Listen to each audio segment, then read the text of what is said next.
He reached for the receipt, and the teller slapped his hand. Just like that. No warning. No hesitation. Then she wiped the counter with disinfectant, like his touch had left a stain. No one said a word. No one looked surprised. Because in that bank, in that moment, a black man asking for his own money was treated like a problem. Like contamination. He didn't yell. He didn't flinch. He just stood there, collecting every detail, while the world moved around him like nothing happened. But something did happen. Something that would unravel the power structure from the inside out. You think you've seen injustice? You haven't seen it in a suit and tie, standing silent, waiting, holding the storm back. This isn't just a story about banking. It's about how a system smiles while it crushes you, and how one man turns silence into justice. What would you have done if it were you at that counter? Watch closely. This series peels back every layer. Like if you're ready for the truth. Subscribe so you don't miss what comes next. And tell us, where are you watching from? And how far would you go if it happened to you? It started the way mornings in downtown always did, gray light, tired fog curling around traffic signals, and pedestrians keeping their heads down, chasing schedules and caffeine. Deshaun Mercer adjusted the collar of his coat as he pushed open the thick glass doors of Avondale Trust Bank, a place he had visited a dozen times, but never truly entered as a welcome guest. The lobby smelled like fresh varnish and indifference. The marble floors gleamed under his shoes, polished to perfection, yet cold as the stares that met him from behind manicure counters. He was dressed as he always was, dark slacks, pressed white shirt, charcoal overcoat, but his clothes did nothing to soften the silent assumptions. Chandler, the teller at window 3, watched him approach with eyes that tightened at the edges. Deshaun placed his withdrawal slip on the counter with deliberate calm. $48,000. Business account. Pre-cleared last week. Routine by all definitions, except to Chandler. As Deshaun reached to retrieve the confirmation slip, Chandler slapped the top of his hand with a clipped movement, like swatting something unwelcome, and immediately turned to disinfect the counter with a soaked cloth, scrubbing in tight circles, then glancing back to ensure Deshaun had noticed. He had. So had everyone else. Trina, the teller beside him, didn't try to hide her reaction. She let out a slow, exaggerated sigh, stood, walked over to the supply shelf, and returned with an industrial-size air spray canister. Without a word, she doused the air between them, aiming specifically at the space Deshaun had occupied, letting the citrus mist hang there like a signal.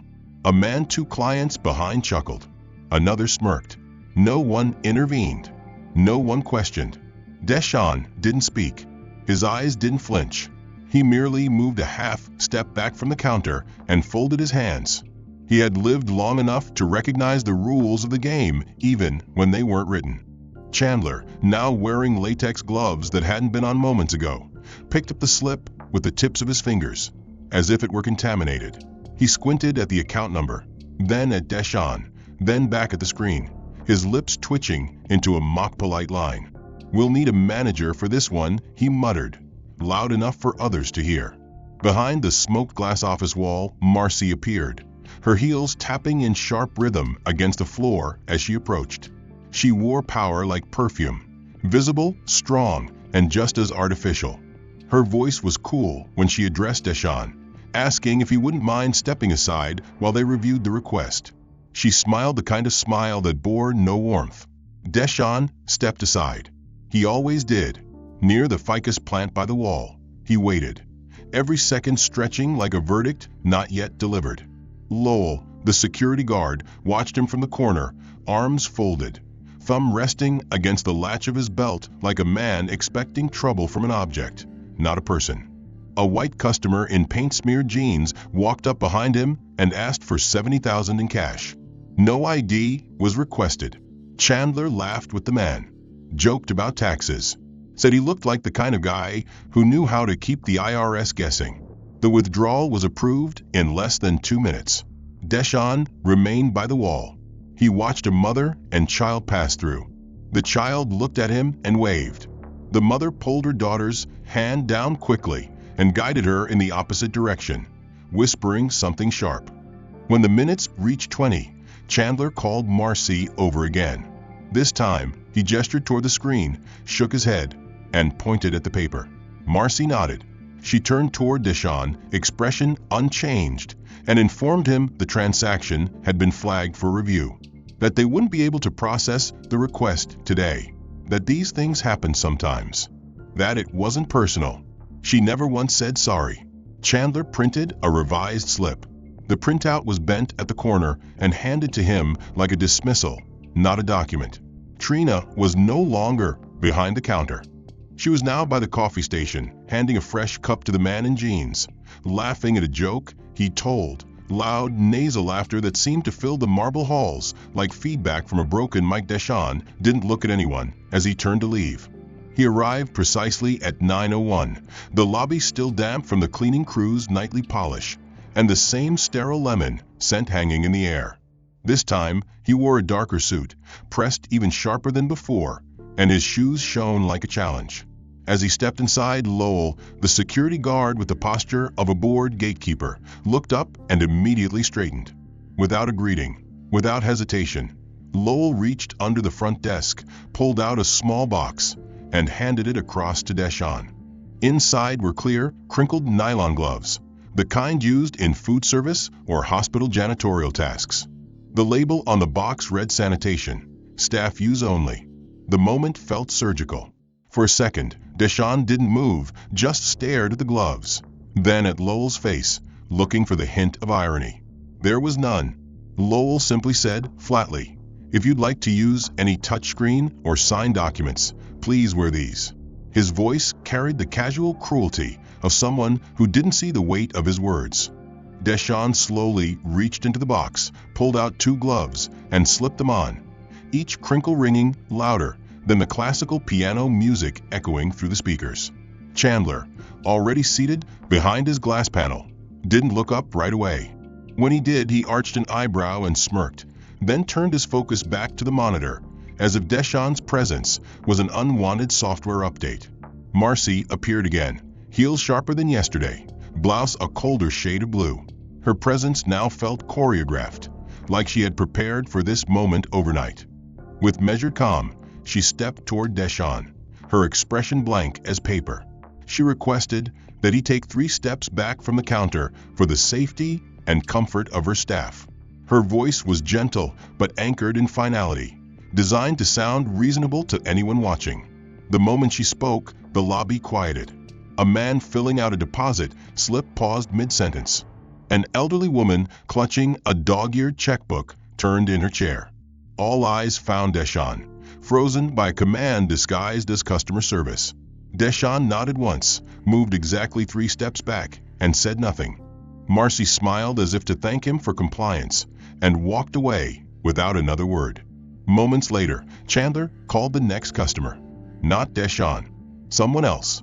A young white man in a polo shirt, sneakers untied, holding a crumpled envelope in one hand and a half-eaten granola bar in the other. The man approached the counter, took a pen, and leaned across the glass, breathing onto the surface as he filled out a slip. No gloves. No space rule. No glance from Lowell. No discomfort from Marcy.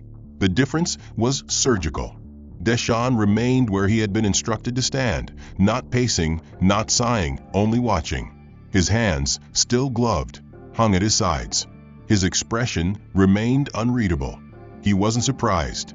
He was measuring. When his turn finally came, 37 minutes after arrival, Chandler motioned him forward with the same hand he had just used to scratch his neck. As Deshawn stepped up, Chandler pushed a digital pad toward him, the signature box blinking. "Use your gloved finger, please," Chandler said, pretending to review a document while watching from the corner of his eye. Deshawn complied. The pad flickered, lagged. Chandler tapped the screen and sighed loudly, commenting that these devices had a hard time with synthetic materials. He retrieved a stylus from the drawer and placed it on the desk, but instead of handing it to Deshawn, he used a tissue to push it across the surface. Deshawn stared at it for a beat, then took the pen without a word and signed. Marcy returned. She leaned down near Chandler, whispering something with a glance at Deshawn. Chandler nodded, tapped a few keys, and turned back to Deshawn with a rehearsed apology. There appeared to be an issue with the verification process. The system was requesting additional documentation, proof of address, business registration, and a wet sign verification of authority from the other account holder. These documents had never been requested before. Deshawn had been withdrawing from this account for over a year. The policies had not changed. What had changed was the temperature of the room. It was now sub-zero, weaponized by the smiles of compliance. When Deshawn explained that the other account holder, his business partner, was currently overseas, Chandler only shrugged. That may complicate things, he said, as though that inconvenience were Deshawn's own doing. While they spoke, Trina returned from the break room holding a small black device. She plugged it into her terminal, and seconds later, a faint high-pitched beep rang out from under the desk. She raised her voice slightly, enough for it to be overheard. The system had flagged unusual login behavior tied to a mobile IP. It could be nothing, but protocol meant they'd need to freeze any new disbursements pending review. Deshawn recognized the tactic. No accusation, just suspicion made visible, made procedural, made untouchable. From the corner, Lowell hovered. He didn't speak, didn't touch his radio, but shifted his stance to block the path toward the vault side exit. Another customer, an older white woman, stepped up to Trina's desk. Her check was faded, barely legible, and torn at the edge. Trina took it with both hands, smiled, and told her not to worry about a signature. "We know you," she said. "You're fine." Deshawn stood still. His folder closed now, documents inside untouched. Marcy leaned her elbow against the edge of Chandler's desk and gave a brief nod, as if something unsaid had just been decided. Chandler reached into his drawer, took out a manila envelope, and slipped in a printed copy of a denied transaction form. He handed it to Deshawn, saying perhaps tomorrow things might be clearer, or Monday. These things can take time, especially when they involve larger sums and irregular behavior. There was no anger in his walk, no urgency in his voice, only the stillness of someone who had accepted that respect would never be freely offered. He had decided to collect it in silence. This time, before even approaching the counter, Chandler gestured for him to wait. The teller turned to the cabinet beneath his desk and retrieved a sealed plastic packet. Inside was a full disposable PPE kit, latex gloves, an N95 mask, a transparent face shield, and a lightweight disposable lab gown folded into a clear pouch. He placed it on the counter, tapped twice, and said, "You'll need to put these on before I can assist." His voice held the same clinical tone as someone asking a patient to remove their shoes for an X-ray. Deshawn did not blink. He took the packet, stepped aside, and began to don each item in sequence as if preparing for surgery. Behind him, clients waiting in line began whispering. Some glanced with curiosity, others with amused sympathy, and one older man even chuckled softly and muttered something about contagion. No one questioned the logic.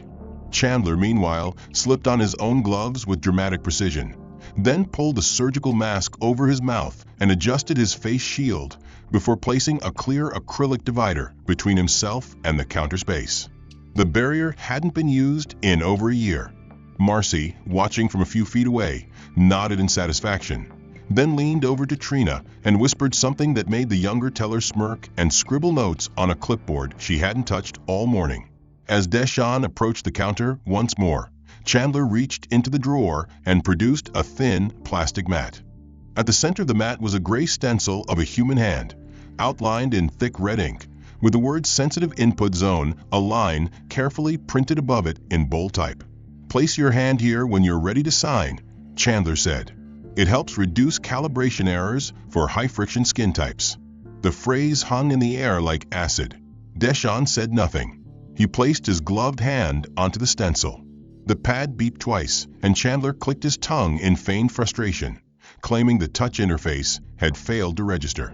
"I'll have to reinitialize the input system," he said loudly, making sure other clients in the bank could hear. "It tends to happen when there's too much external oil on the surface." Marcy raised her eyes just long enough to acknowledge the statement, then returned to her monitor, pretending to scroll. In reality, her screen hadn't refreshed once in the last 10 minutes. While Chandler reset the device, Trina walked over with a small bottle and a wipe offering to sanitize the stylus before Deshawn used it. She did so with exaggerated motion, scrubbing like she was cleansing crime scene evidence. Deshawn accepted the pen, made his mark, and handed it back wordlessly. The transaction was minor, an internal transfer from one subaccount to another, less than $5,000, but the treatment was outsized. Chandler processed it slowly, explaining each step aloud, as if teaching a student how to use a system far too complex for their understanding. Step 1. Verifying source identity. Step 2. Initiating fund path trace. Step 3. Reviewing pattern analysis flag. With every sentence, he made Deshawn smaller in the eyes of the lobby. And yet, Deshawn stood still. He absorbed it. He stored it. He recorded every detail, not with a camera, but with the kind of memory born from survival. Toward the end of the visit, Marcy approached with a clipboard, pretending to conduct a routine survey of customer experience. She asked Deshawn if he'd be willing to complete a satisfaction form about his recent visits. Her tone was syrup smooth, her smile too symmetrical. He took the form without expression, then noticed the questions. They weren't standard. They asked if the customer had received any special treatment for their safety, whether they felt the staff had gone above and beyond to ensure health protocols were followed, and whether they believed such measures should be standardized for all non-conforming clients. Deshawn folded the form once, slid it into his folder, and nodded. "Thank you for your attention to detail," he said simply. The phrase was not gratitude. It was a warning. As he turned to leave, Chandler announced loudly to Trina that the counter would need deep cleaning before the next client. Trina rolled out a yellow caution sign, flipped the light above the station to red, and began wiping surfaces with long, slow strokes, as if cleansing after biohazard. The next customer, a white woman in gym clothes, hesitated before stepping forward. Chandler reassured her quickly. "It's just our enhanced procedure. No need to worry." She smiled and replied, "Oh good, I thought something serious had happened." Deshawn heard every word. He walked past Lowell, who now wore an earpiece for no reason. The security guard didn't speak, but his eyes followed Deshawn's every step, cataloging, weighing, waiting. Outside, the wind had picked up. It swept down the concrete canyon of the street like a breath held too long. Deshawn didn't stop to adjust his coat. He didn't look back. But inside him, the performance replayed itself like a documentary projected on loop.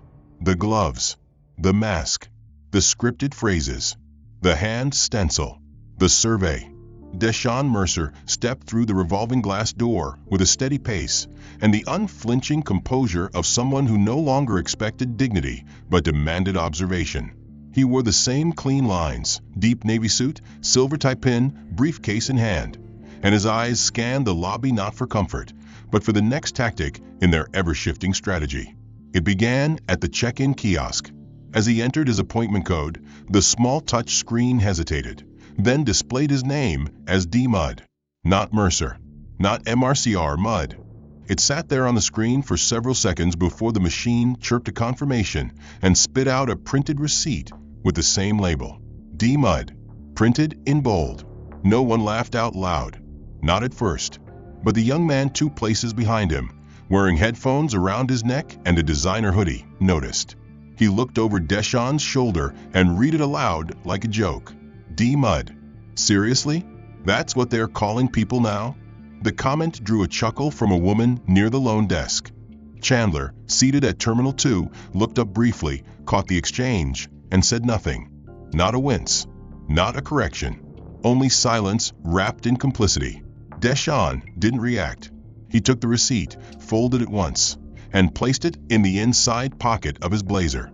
He sat in the guest waiting area under the mounted television that played muted stock market updates and recycled weather loops. The air smelled faintly of printer ink and lavender cleaning solution, but something beneath it, an undertone of power abused, lingered. His name, or rather his label, flashed on the queue monitor above the front desk. Now serving, D. Mudd. Window 2. It stayed there for 37 seconds. Trina, who had once feigned pleasantness, looked up, smiled directly at Deshawn, then made a casual remark to her colleague without muting her mic. "Some names just don't translate well in the system," she said. Chandler smirked and nodded. Could be a glitch. Or maybe just an upgrade request, right? Their voices were low enough to pretend privacy, but loud enough to ensure the damage landed. Deshawn rose, approached the desk, and stood before Chandler without expression. Chandler greeted him with exaggerated warmth, as if nothing had happened, then handed him a slim envelope. Inside was a promotional flyer. The header read, "Financial wellness support for emerging customers." The language sounded helpful, but the fine print told another story. This wasn't an offer, it was a segmentation. The flyer listed eligibility tiers for clients with under $2,500 in monthly rolling deposits and provided coupons for discounted check cashing, pre-loaded debit cards, and credit literacy sessions hosted bi-weekly in the community room. Deshawn scanned the paper, then placed it neatly back into the envelope without comment. While his request was being processed, Chandler engaged in unnecessary small talk. He asked Deshawn if he was enjoying the changing weather, if he had considered opening a micro savings account, if he needed assistance understanding the bank's digital tools. It was the tone that betrayed him, not the words. The way every sentence assumed illiteracy, instability, need. Marcy passed by during the interaction and offered her own subtle contribution. She laid a bowl of complimentary lollipops on the edge of the desk and, without meeting Deshawn's eyes, placed a single wrapper beside his transaction slip. The flavor was lemon, the only kind never taken by the other clients. Trina made eye contact then and said, softly but deliberately, "Don't forget your treat." Deshawn picked up the slip, left the candy, said nothing. The transaction that day required a signature verification again, though the bank had already registered his biometric data 3 times that month. Chandler claimed it was just a precaution, protocol updates and all, and then retrieved the same plastic signing mat from last visit, this time slightly scuffed, as though it had been dragged from under someone's desk. The stencil outline had been altered. The fingers were slightly exaggerated, thicker at the tips, almost cartoonish. There were 3 dotted lines above the image where Chandler instructed Deshawn to sign his name 3 times for consistency. Deshawn complied. His handwriting remained identical in all 3 spots. Chandler frowned and called over a junior associate. The 2 examined the signatures side by side and whispered, shaking their heads subtly. Then Chandler said, "Just one more, for confirmation. We like to be thorough." Deshawn took the pen, placed his 4th signature below the others, and set the pen down with purpose. Lowell, who had not moved in 20 minutes, suddenly crossed the lobby to adjust a non-existent issue with the queue barrier. His timing, as always, felt too perfect to be random. He stood within earshot, adjusting velvet ropes that needed no realignment, a visual reminder that presence could be pressure. Deshawn's folder was returned to him at last, but not before being slid across the desk under a laminated form labeled for internal review. Chandler had forgotten to remove it, or perhaps he hadn't. As Deshawn turned to leave, a new voice called after him, Trina's replacement, a young intern named Casey. She held a small canvas tote bag and said cheerfully, "Sir, wait. You're eligible for one of our new resource kits." She walked over quickly and handed him the tote with a smile too wide to be genuine. Inside was a budgeting guide, a prepaid gas card for $10, and a packet labeled, "First Steps, a Guide to Financial Rebuilding." On the outside of the folder, written in large serif font, was the tagline, "Because everyone deserves a second chance." Deshawn took the bag, looked at it for a second, and placed it carefully on the customer comment box as he exited. He did not look back. He walked through the entrance that day dressed in slate gray, briefcase in hand, calm as always, yet something behind his eyes shimmered like pressure beneath ice. The receptionist greeted him with a smile that didn't reach her eyes, typing his name into the system without asking for ID. His profile, apparently, was well known now. He took a seat in the designated waiting area, where the small coffee bar had been repositioned. The table closest to him held a stack of paper cups, though he noticed that all other clients were served in polished glassware. A young woman from the staff passed by, paused, and replaced the clean glass on his table with a lightweight plastic tumbler, the kind used for office parties or cheap picnics. Without saying a word, She placed a napkin underneath it and walked away. It was not an error. It was policy now. When his number appeared on the screen, the queue monitor labeled him as priority client 6B, though he had never seen that designation used for anyone else. As he stepped up to the counter, Chandler met him with exaggerated enthusiasm, though his eyes never smiled. "Today we're updating our transaction security protocols," he explained. "New measures for clients flagged for additional risk categories." He opened a drawer, reached deep into a compartment, and withdrew a ballpoint pen wrapped in black electrical tape. Attached to it was a small yellow tag with a barcode and the code R31. Deshawn raised an eyebrow slightly, but said nothing. Chandler continued with rehearsed ease. "It's a safety measure. Pens are now assigned per client type. Helps track and ensure data integrity." He handed it over casually, but the way Trina glanced up from her terminal and exchanged a quick smirk with Marcy revealed the truth. This wasn't security. It was branding.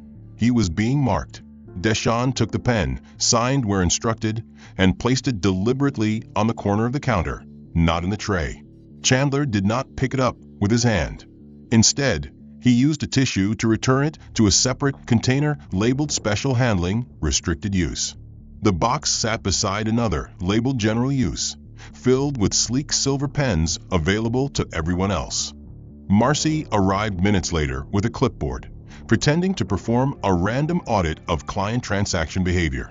She smiled as she asked if Deshawn would be willing to participate in a short internal survey. Her tone was neutral, but the clipboard bore the heading, Behavioral Irregularity Review Minority Tier Class. It was no longer subtext. It was procedure. The questions were thinly veiled insinuations. Has the client ever requested repeated high-volume withdrawals? Has the client displayed signs of agitation or resistance when asked to comply with policy? Does the client's account activity suggest unusual asset movement inconsistent with stated employment status? Deshawn declined to complete the form. Marcy marked the checkbox labeled Declined Level 2.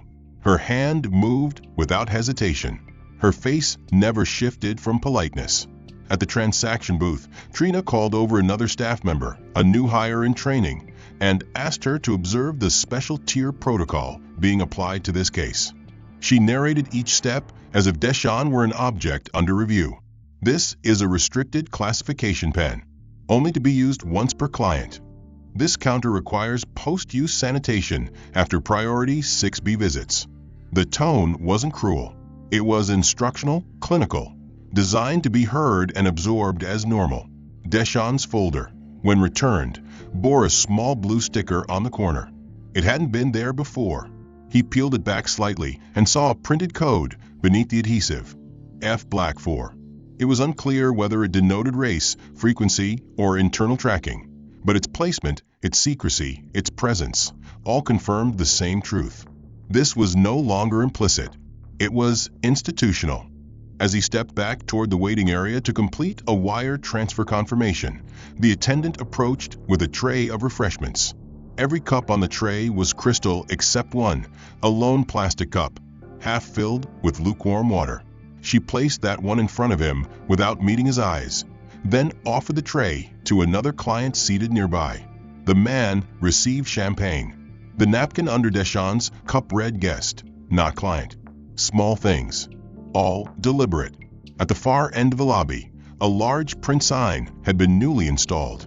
It displayed the bank's values: integrity, excellence, community. Below that, a digital screen ran a slideshow of smiling customers. None looked like Deshawn. Not one. The screen flickered slightly when he passed it. He didn't stop to watch. Smiles were painted carefully across familiar faces. Greetings delivered with measured tones that concealed a smirking undertone of inevitability. He had become their daily routine, their private entertainment, their validation that hierarchy still worked. Chandler gestured to him with mock cheer as he approached, but it was Trina who stepped forward with something new in her hand. A thick envelope, glossy and branded, labeled Community Loyalty Access Program. She opened it with a flourish and revealed a violet ticket with gold trim, designed to resemble a gala invitation. She explained in front of 2 other clients that the bank was running a special charity lottery for preferred clients, with rewards ranging from VIP concierge benefits to interest-free personal loans. But then she paused. Her smile thinned as she added, very politely, that only clients with a credit score above 750 were eligible to activate the ticket. She placed it on the counter anyway, like a dare. Her voice was soft but unmistakably mocking when she said, "You can still keep it. It's a nice souvenir."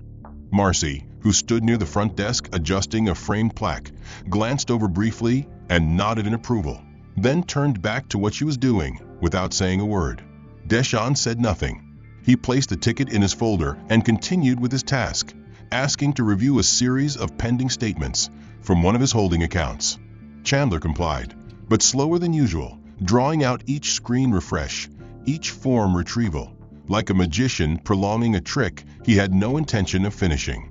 Each time Deshawn clarified a point or asked for a document by name, Chandler responded with thinly veiled surprise, as if amazed someone like him could use such terms correctly. Marcy returned mid-process with another clipboard, this time requesting that Deshawn sign a new disclosure acknowledging that all service interactions would be monitored for quality control. She emphasized it was a random internal requirement, but Deshawn noticed no other client had been approached that morning with the same form. Trina giggled from behind her screen as she pretended to look busy. On his way to the side table to review the documents, Deshawn passed the self-service refreshment station. As he reached for a ceramic cup from the neatly arranged stack, one of the staff stepped forward abruptly and replaced the entire stack with disposable paper cups. She offered no explanation, merely smiled and said, "Fresh restock." Deshawn chose a paper cup without hesitation and moved to sit. Moments later, the same staff member returned and placed a coaster beneath his cup bearing the printed words, "For limited access use." The gesture was quiet, but not invisible. Several patrons nearby exchanged glances and smirks, their attention briefly flickering toward him before resuming their transactions. At the far end of the lobby, 2 new posters had been mounted overnight. One showed a young smiling couple, clearly wealthy, beside a tagline that read, "Your financial image is your first impression." The second depicted a businessman in a tailored suit with the caption, "Success looks the part." Both posters had been placed directly across from the customer seating area, positioned to be seen by everyone who waited. Deshawn took in the message, not as marketing, but as instruction. By the time his paperwork was reviewed, Chandler announced there would be an additional processing delay due to system syncing issues. He suggested Deshawn return tomorrow or schedule a formal appointment. As Deshawn prepared to leave, Trina stepped forward once more, this time with a fresh flyer. It was smaller than the others, less polished, but printed in sharp red ink. It read, "Clients who cannot comply with elevated service standards may experience limited access or adjusted account privileges." There was no bank logo, only a watermark resembling the Avondale brand. Deshawn looked at it, took it silently, and slid it into the same folder that now held the lottery ticket and the credit score flyer. On his way out, Lowell, standing at the main entrance, stepped aside with exaggerated courtesy, tipping an invisible cap with a grin that carried more sarcasm than politeness. As Deshawn crossed the lobby threshold, Marcy approached the front door with a roll of adhesive signage and a metal ruler. She kneeled near the glass, peeled away a backing strip, and applied a new sign at eye level. The words were simple, printed in crimson on a white background. Avondale Trust reserves the right to refuse service to individuals misaligned with brand image standards. The words misaligned and brand image were underlined. She stood back, smoothing the edges, then gave a satisfied nod and returned inside. No one questioned it. The sign remained for 3 days. It was not a policy update. It was a message, a trophy, a declaration that their power could be displayed now, not just whispered behind desks, but etched into glass for the public to see. What no one at Avondale knew, what no one had bothered to question, was that every insult delivered to Deshawn had not only been received, it had been archived. Not emotionally, but technically. Every transaction flag, every unauthorized classification, Every altered screen message and internal tag had been mirrored and logged through a silent protocol built into the very framework of the financial systems they relied upon. Because Deshaun Mercer was not just a businessman, he was an architect. And what they believed to be a client profile in their system had, in truth, been a surveillance node he'd configured from the moment they first violated policy. They hadn't just misjudged his background. They had underestimated his access. At 4:16 a.m. the next morning, the primary operating system of Avondale Trust initiated a forced rollback across all terminals. The action was invisible at first, just a flicker in the back-end server logs, a heartbeat in the dark. Then entire departments lost administrative permissions. Executive dashboards displayed zero activity. Archived data files reverted to corrupted snapshots dated 3 years earlier. Client accounts from the private banking division vanished, replaced by scrambled placeholders. Internal emails showed phantom drafts marked as read. Staff permissions dissolved mid-action, and by 4:19 a.m., all administrator accounts had been locked out of their own platform. Recovery procedures failed. Backups initiated redundant loops. The entire digital skeleton of the bank had been hollowed from within. At first, panic only reached the IT floor. But by 6 a.m., regional executives were waking to alerts that told them something far worse than a crash had occurred. This wasn't malfunction. It was precision. Marcy arrived at the branch just before 7:30 a.m., holding her usual latte and wearing the same color-blocked blazer she reserved for midweek meetings. She had not yet been informed of the catastrophe. When she walked into her office, her eyes immediately landed on the object centered neatly on her desk. A black envelope. No seal. No label. The paper was thick, matte, and unfamiliar. She opened it without hesitation and slid out a single sheet of paper, formatted like a compliance report but filled with content that had never passed through their auditing department. It listed 54 entries, each time-stamped, cross-referenced, and documented with photographic precision. Every entry reflected an act of violation, misconduct, or unethical manipulation committed by staff under her supervision in the past 14 days. Some bore her initials. Others noted her approval. All included names, client IDs, and internal references. At the bottom of the page, a single line had been added in italics. You don't get to define professionalism when you profit from silence. She froze. Her eyes scanned the list again, and for the first time in her career, she felt out of control. She picked up the office phone to call compliance, but the line returned a dead tone. She tried the branch manager's extension. Nothing. Her email wouldn't load. The login portal refused her credentials. She grabbed her mobile and called Chandler, only to reach voicemail. She rushed into the main lobby, heart thudding in her chest, just as Trina approached from the front doors with a confused look on her face. "Something's wrong," Trina said. "The system's down. I can't log into my drawer." Behind her, the morning crowd began to filter in, unaware that the institution standing before them had become a shell. Chandler arrived shortly after, his face pale, his phone in hand, mumbling that the server sync had been wiped. He repeated it twice, as if saying it would undo the reality. Deshaun's name had not been mentioned yet. Not once. But he was everywhere. In the lines of code. In the protocol resets. In the network permissions they could no longer access. Not as a hacker, but as an owner, a founder, a ghost in their machine. At 8:07 a.m., a new message appeared on every screen across Avondale Trust's national network. The screens flickered black for 2 seconds, then displayed a simple line of text in white font. When dignity is denied, integrity responds in silence.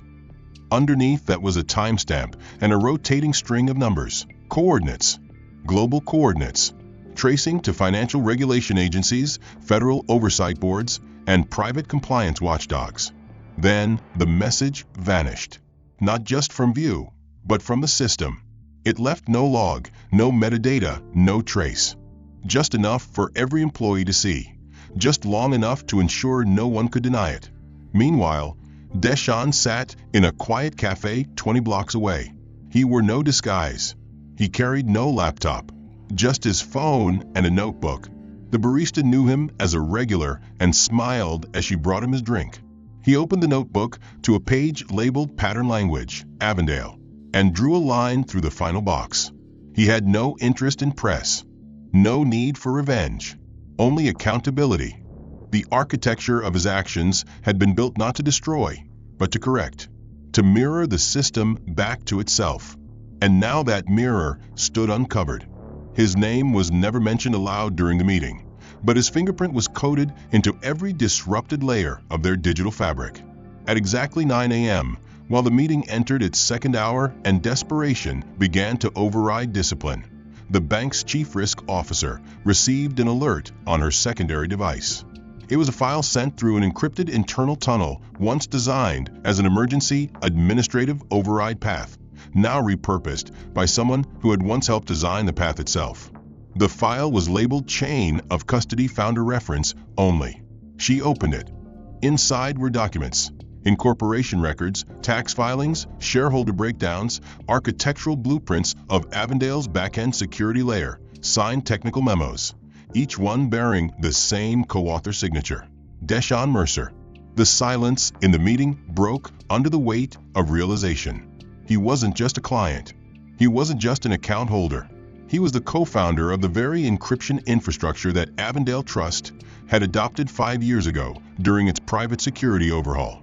Back then, a cybersecurity think tank known only as Black Shield had provided the proprietary foundation that modernized the bank's digital vaults, its internal audit logging, and its compliance shell. What the board never knew was that one of Black Shield's founding architects had negotiated a specific clause in the licensing agreement, an indefinite, sealed observer right, coupled with a silent equity clause channeled through a network of shell holdings. That architect had insisted on anonymity as part of the contract. That architect was Deshaun Mercer. 3 years ago, the silent equity clause had matured. A series of cross-mergers and shell acquisitions, guided with surgical precision, transferred over 32% of Avondale's controlling shares to a private fund known as MKS Venture Capital. MKS, as records now confirmed, was owned, operated, and funded by a small, obscure holding group chaired by Deshaun himself. The fund had kept a distance, never exercised board voting rights, never raised questions, never made moves. Until now. And now, with every digital system rolled back and every executive access revoked, the full weight of that ownership was undeniable. The fund's charter included a little-known clause, right of structural audit, and in the event of systemic ethical failure, right of direct intervention. Back at the bank's flagship branch, employees were still fumbling through recovery scripts. Chandler was hunched over his locked workstation, attempting to bypass security reset screens, while Trina scrolled through social media on her phone, unaware that her employee profile had been deactivated. Marcy, now visibly rattled, stood near the back office, reviewing printouts she didn't fully understand. As she reviewed internal correspondence reports, her phone buzzed. It was a message from the CEO's office. Emergency shareholder conference in 30 minutes. Do not leave your post. She stared at the screen, then looked up and realized for the first time in days that she wasn't in control. The power she thought she wielded had been nothing more than illusion, granted by a system she never truly understood. At 10:15 a.m., the shareholder call began. Executives logged in from across the country. The chairman, typically only visible on quarterly reviews, spoke first, his voice cold and clipped. He referenced the incident as an internal structural correction triggered by compliance thresholds being breached. No data breach had occurred. No external actors were involved. What had taken place was a surgical exercise of internal rights by a controlling entity acting within legal parameters. Then he said the name. For the first time, Mr. Deshaun Mercer. There was a pause. No one interrupted. The room, even virtual, held its breath. The chairman continued. Mr. Mercer is not only a key architect of our cybersecurity framework, but also the majority partner in the fund that underpins over 30% of our board's voting power. Effective immediately, he has elected to exercise his authority to audit, restructure, and redirect executive alignment. All active suspensions, demotions, or terminations issued as a result will be considered final and non-negotiable. Compliance officers, stunned, attempted to process the magnitude. Legal departments scrambled to reread the corporate charter. But the clause existed, and it had been signed by every officer still on that call. In the Avondale lobby, screens that had once displayed bank values and promotional content now flickered. A new banner replaced them all. It displayed no names, no faces, no slogans. Only a single phrase in clean serif font. Power is not what you show. It's what you don't have to ask for. Below it, a signature slowly faded into view, Deshaun Mercer. Clients began to take notice. Rumors spread among branch employees. Was he the one behind the crash? Did he actually own the bank? How long had he been watching? And why hadn't anyone seen it coming? Chandler finally stopped typing, leaned back, and looked around. The air had changed. The weight in the room no longer pointed toward Deshaun. It pressed down on them. Trina checked her system and saw her role had been reassigned to an active pending HR review. She stood without a word and walked to the back room, closing the door behind her. Marcy, breathing shallowly, opened her laptop again only to find a pop-up box blinking. It read, "Final review underway. Please wait for instructions." The message was terse, stating that internal audit had revealed multiple breaches of conduct, misapplication of policy, and direct violation of client rights under federal protection clauses. He read it twice before the realization settled. He hadn't just been fired, he had been professionally erased. His credentials revoked, his affiliation severed, his profile blacklisted across the entire financial network that once propped up his smug routine.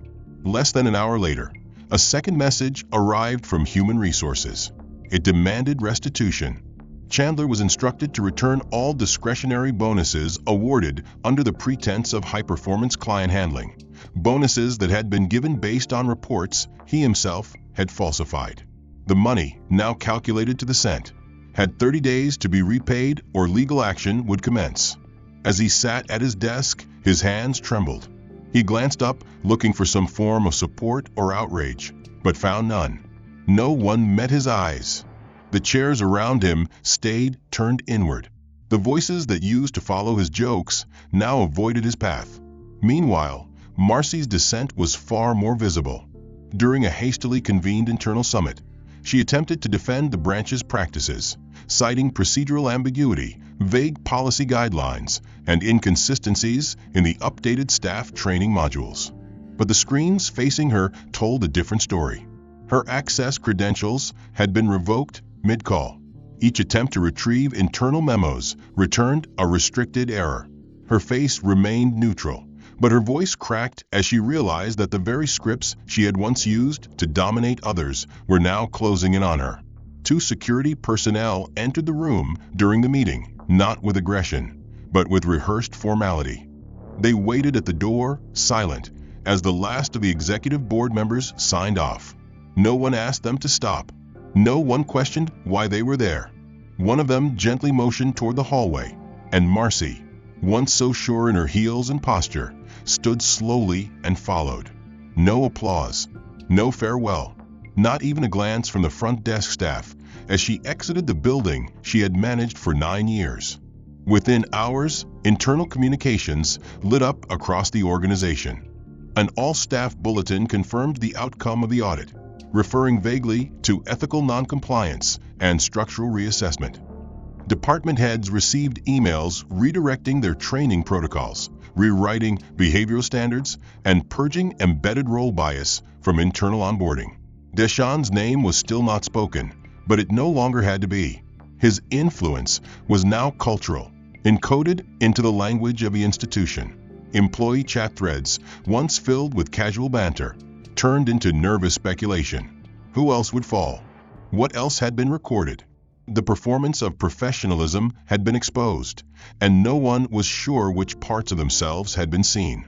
Trina, once quick with her mockery and quicker with her sanitizer, arrived at work that day only to find her badge no longer registered. She tapped it 3 times against the access panel before realizing it had been deactivated. Inside, her desk had been cleared, her terminal reassigned to a new trainee, and her nameplate replaced with a generic ID tag. A man in a gray suit handed her an envelope without a word. Inside was a single-page termination notice, citing repeated infractions against dignity standards and public decorum. She didn't argue. She didn't cry. She simply turned around and left. Later that afternoon, the National HR Division issued a formal memo acknowledging the bank's failure to uphold the principles listed in its public charter. The memo included statistics, percentages of complaint cases never followed up, anonymized data showing disparities in service based on surname, income bracket, and yes, racial profiling patterns now proven by mirrored internal documentation. The memo ended with a single line: "We do not reward complicity." Outside the institution, news began to circulate, not through dramatic headlines, but through industry chatter. A few anonymous posts appeared on regulatory forums discussing a sudden, unexplained reformation inside one of the largest financial entities in the region. A high-level restructuring, they called it. A silent shift. Whispers traced back to a single individual, a name attached to legacy security architecture and high-clearance network rights: Mercer. Some laughed, disbelieving that the man they had once dismissed as just another client had been the architect all along. Others fell silent, recognizing the gravity of a system realigned from within. Meanwhile, in conference rooms around the country, bank executives re-examined their structures. Compliance teams were instructed to perform retroactive evaluations on every flagged client interaction from the past 18 months. New guidelines were written, hiring standards adjusted, DI officers gained teeth, and for the first time, their reports were treated as more than ceremonial. Chandler, now unemployed and under financial investigation, attempted to reach out to former colleagues. Messages went unanswered. References dried up. His LinkedIn profile still showed him smiling in a suit, unaware of the final chapter being written under his name. He tried to update it. The system crashed. Twice. He didn't try again. In the months that followed the collapse of perception, the silence left in Deshaun Mercer's wake settled like a new atmosphere. Thinner, cleaner, less forgiving. Institutions recalibrated. Executives rewrote their public values. Bank branches revised training protocols no longer as performance, but as survival. The name Mercer, once whispered in confusion or fear, became a quiet benchmark, not a threat, a standard. Within this recalibration, those who had once stood tallest now found themselves navigating entirely new terrain, stripped of status, confronted by their own reflection, and asked not to justify, but to change. Chandler, once the confident gatekeeper behind the marble counter, had vanished from the finance sector entirely. His name no longer returned results in any regional network, but in a community center tucked between warehouses and low-income housing. His figure re-emerged, thinner, slower, always early. He no longer wore cufflinks or polished shoes. He wore a gray apron and carried stacks of paper trays from kitchen to outreach hall. He served lunch every morning to men and women whose names he once would have ignored, whose accents he once would have mocked, whose bank accounts he once would have flagged. At first, he remained silent. Then came the directive. As part of his placement, each volunteer was required to write a reflection journal daily, describing the individuals they served using only affirming language. No summaries, no labels, just one sentence per person. Positive, specific, human. On his first day, he stared at the blank lines for nearly an hour before finally writing. Jorge smiles before he speaks. By his third week, he wrote more. Selena teaches her grandson English through music. Malik hasn't missed a volunteer shift in 4 years. I shook hands with Luis today. His grip was stronger than mine. No one praised him. No one congratulated his effort. But something in his posture shifted. Slowly, a stiffness left his shoulders. He no longer looked down when handing out food. He looked directly into eyes. He asked names. He remembered them. No one knew what he had done before. He never offered it. But one morning, after serving a line of regulars, he whispered under his breath, "I used to think I was better than them." No one heard him. but the room still felt it. Marcy's reckoning unfolded more formally. After the executive dismissal, she relocated to a smaller city where her professional history was known but no longer feared. She entered a rehabilitation program tailored for corporate leaders removed under ethical scrutiny. The program was rigorous, not built for guilt appeasement, but for identity dismantling. In her first session, she was instructed to conduct an audit not of finances, but of assumptions. She listed policies she had enforced. Then, beside each, she listed the harm those policies may have caused. At the end of the exercise, her page was full. She didn't cry. She didn't deflect. She simply circled the word harmless and wrote beside it, not always true. Over time, her defenses broke. The training removed jargon, stripped her of strategy language, banned acronyms. When asked to define leadership, she could no longer say agility or innovation. She had to say care. She had to say presence. Months passed, and she began leading small workshops in local schools, speaking to students about unconscious bias, not as an expert, but as someone who had embodied it. Her sessions were quiet, often half full, attended by guidance counselors and skeptical teens. But in those rooms, she told the truth. She didn't bring slides. She didn't cite case studies. She recounted a day she watched a man place his hand on a counter, and instead of helping him, she watched another slap it away. And she said nothing. In one session, a student raised her hand and asked, "Why didn't you stop it?" Marcy paused, then said, "Because I was comfortable." And comfort makes cowards out of leaders. She didn't look away when she said it. She didn't smile. She meant it. Trina's journey was less visible but no less profound. Without a job and without recommendation, she enrolled in a certificate program in human services, hoping to re-enter the workforce through another door. One of her assignments required her to shadow a caseworker at a transitional shelter. She sat across from families, taking notes, recording requests, learning intake language. But on her second visit, a child sat across from her with a coloring book and asked if she had any red crayons. Trina didn't. She promised to bring some. The next morning, she arrived with a pack of 36. The boy chose the red, smiled, and said thank you. Trina cried in the supply closet after the session. Not because of the boy, because of herself. Because no one had ever thanked her for being kind before. And now it felt foreign, undeserved, but real. She stayed in the program. As for Deshawn, he never returned to Avondale. He didn't need to. His presence lived there now, not in fear, but in principle. The systems were redesigned. The staff retrained. The signs were replaced. The counter he once stood at now held a small brass plaque that read, "Equity is not courtesy. It's obligation." No name, no attribution. But every client who stood there afterward felt the shift, felt the difference, knew something had changed. In time, people forgot the scandal, the boardroom calls, the silent shareholder revolt. But they remembered the impact. The training stayed. The hiring diversified. The silence no longer went unchallenged. No one said his name aloud. But everyone operated differently. And for those who once stood above others, something deeper awakened. Chandler began to listen. Marcy began to speak without defense. Trina began to serve without pride. Not perfectly, not instantly, but truly. Because justice, when it arrives not to punish, but to correct, leaves behind not just broken glass, but open doors.